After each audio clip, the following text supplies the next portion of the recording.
Oh, by the way, Ronaldo has joined YouTube. He has, I think, till now more than 50 million, around 60 million followers and so. But have you followed his YouTube channel? Have you seen his comments around the Benzema Mbappe kind of pick, and more importantly, or kind of funnily, the incident with Portugal with him missing the penalty in the Euros?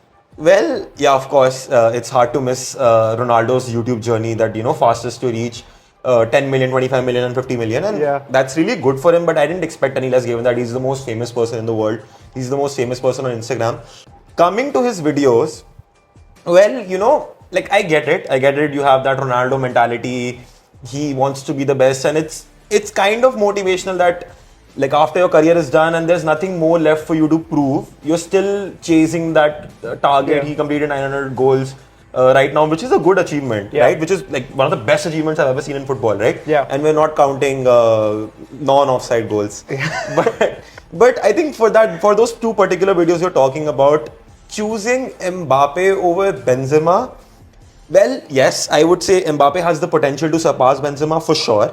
He has scored a hat-trick in the World Cup final. He's on the course to win a Ballon d'Or. He's on the course to be one of the greatest players of all time. I agree.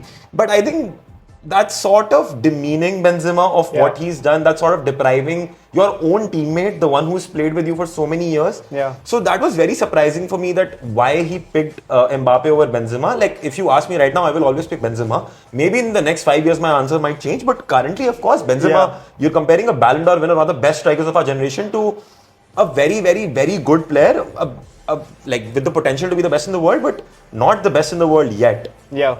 So I do think that it was a little weird that why he picked Mbappe. I know Mbappe has idealized him.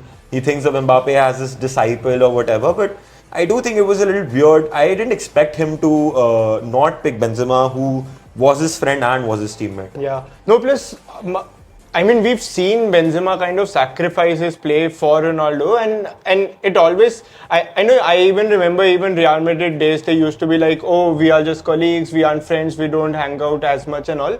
But I mean, pure merit based. Also, if you look at both their journeys and their career till now, I think there's no question in anyone's mind that Benzema is like the better player at this point.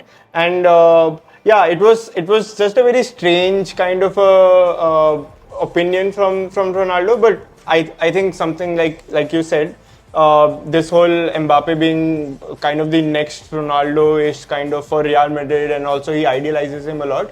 Maybe all those things flatters Ronaldo a lot, so he picked him up. But yeah, I mean, even more interesting is this penalty incident. I mean, I just can't wrap my head around that. I thought what was the main reason behind him actually showing his emotions on the field was letting down Portugal, or the event or the occasion that it was. But apparently that's not the case. Well, yeah, that's so funny because again, Ronaldo, even though he's the person who people have called not exactly selfish, but someone who's who's chasing individual records. Like I know he wants his team to do well, but for your country, who he's done so much, he's led them to their one and only official Euro title or any major title of that sorts. I knew that Cristiano Ronaldo was willing to give his heart and soul for Portugal on the pitch, and I really respected that for him. Respected him for that.